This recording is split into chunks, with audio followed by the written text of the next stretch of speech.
ৰঙিয়াত স্বামীৰ নিৰ্যাতনৰ বিৰুদ্ধে গোচৰ দিয়াই কাল হ'ল এগৰাকী মহিলাৰ বাবে।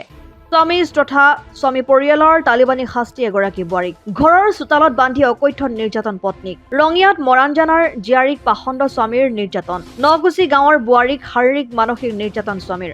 যৌতুক দাবী কৰি পত্নীক অত্যাচাৰ পাখণ্ড স্বামীৰ। সুদীৰ্ঘ 6 বছৰ ধৰি সাধাৰণ কথাতে মাৰধৰ কৰি আহিছে ৰঙিয়াৰ নকুচি গাঁৱৰ ৰিজুল আলীয়ে। অৱশেষত সোমবাৰে ন্যায় বিচাৰি ৰিজুল আলীৰ পত্নী অনিমা বেগমে স্বামীৰ বিৰুদ্ধে গোচৰ দিয়ে। পত্নীয়ে গোচৰ দিয়াৰ পিছতে স্বামীৰ পৰিয়ালে খঙত অগ্নিশৰ্মা হৈ চৰম সীমা অতিক্ৰম কৰিলে। চোতালতে পত্নীক হাত ভৰি বান্ধি চলালে শাৰীৰিক তথা মানসিক নিৰ্যাতন।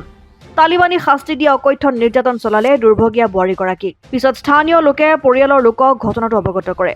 পৰিয়ালৰ লোকসকলে ৰঙিয়া আৰক্ষীক অৱগত কৰাত আৰক্ষীয়ে মহিলাগৰাকীক বান্ধি থোৱা অৱস্থাৰ পৰা উদ্ধাৰ কৰি ৰঙিয়াৰ মডেল হস্পিটেলত ভৰ্তি কৰায়। আৰক্ষীয়ে ইতিমধ্যে ঘটনা সন্দৰ্ভত তদন্ত আৰম্ভ কৰিছে। দুগৰাকীকৈ সন্তান থকা যৌতুকৰ বলি হোৱা মহিলাগৰাকীয়ে ন্যায় পাবনে, সেয়াই এতিয়া এক ডাঙৰ প্ৰশ্ন হৈ পৰিছে। হয়, মোৰ অনিমা বেগম ভাইটি হয়। তাইক মানে তাইৰ বিয়া যাব আজি 6 বছৰে হ'ল। তাইক আগৰ পৰাই মানে গিৰিয়েকে এনেকৈ মাৰধৰ কৰি থাকে যৌতুকৰ কাৰণে, আৰু তাই এইবোৰ সহ্য কৰিব নোৱাৰি পৰহি কেছ দিছিল, কিন্তু থানাই একো কৰা নাছিল। কিন্তু আজি সি ঘৰত আহি কেনে তাইক মানে বহুত মাৰধৰ কৰিছে। পগাই তাইক মানে শহুৰক সাহস আৰু গিৰিয়েকে পগাই দি ভৰি হাত পেটৰ চবতে বান্ধি কেনে অত্যাচাৰ কৰি আছিল। তেনেকৈ আমি পুলিচ লৈ কেনে তাইক উদ্ধাৰ হ'লোঁ, আৰু তেনেকৈ পুলিচে তাইক উদ্ধাৰ কৰিছে। আৰু এতিয়া আমি তাইক অৱস্থা বেয়া, তাইক আমি মডেল হস্পিটেলত লৈ আহিছোঁ। তাইক ন্যায় লাগে, তাইক যেনেকৈ শাস্তি দিছে সি যাতে শাস্তি পায়, তাইৰ সাহসে শহুৰকে চবে শাস্তি পায়, যাতে তাইক যেনেকৈ ইমান বেয়াকৈ মাৰিছে অত্যাচাৰ কৰিছে। দেউৰাকৰ লগত আছে, ঘৰৰ পৰিয়াল দুটা ট্ৰেইনিঙত মাৰিব সুধিছে তাইক, সেইখিনি আৰু। থানাত কেছ দিছা? থানাত কেছ দিছোঁ। এৰেষ্ট কৰিছেনে পুলিচে কাৰোবাক? এৰেষ্ট এতিয়ালৈ কৰা নাই। গিৰিয়েকৰ নাম কি হয়? গিৰিয়েকৰ নাম ৰিজুল আলী হয়। ক'ত বিয়া হৈছিল? মৰাণজান নকুচি। তাৰ লগতে তাৰ গিৰিয়েকৰ শহুৰক আৰু সাহসে লগ লাগি কেনে চুৰি তুলি ধৰি কেনে পূৰা ৰছী বান্ধি কেনে মাৰধৰ কৰিছে আৰু বহুত বেয়াকৈ মূৰ চুৰ পৰা টকান দুখো পাইছে, বহুত বেয়াকৈ মাৰিছে তাই। হয়, মোৰ ভাইটি হয় অনিমা বেগম। সিহঁতে যে আজি যোৱা 6 বছৰ বিয়া হৈছে। বিয়া হৈ কেনে তাৰপিছত আকৌ এতিয়া যৌতুকৰ কাৰণে মাৰধৰ কৰি আছে। যৌতুক লাগে, 2জনী ছোৱালী আছে তাই। ছোৱালী লাগি তাৰপিছত আকৌ যৌতুক লাগে, আকৌ মাৰধৰ কৰিছে। পুলিচ গৈছে, পুলিচে উদ্ধাৰ কৰি লৈ আহিছে। মাৰা চেষ্টা চলাইছিল, যদি পুলিচ নাযায় আৰু ডেথে হৈ যায়। পাতৰ পৰা টানি নিছিল, টানি আনি কিনে ৰছী দি মায়াকে বান্ধিছে। বাপেকে মায়াকে টানি আনিছে, মায়াকে আনি কিনে বাপকে বান্ধে ঘৰৰ মানুহ মাক কিমান তেল দখৰ দি মাকাইছে। বাপেকে পুতকে তিনি মাৰি আছে, বান্ধি আছে, কোবাই আছে, চুলিত টানিছে, চুলি মাথাত কোনে কোবাইছে? মাথাত বাপেকে কোবাইছে। মোৰ চোতাল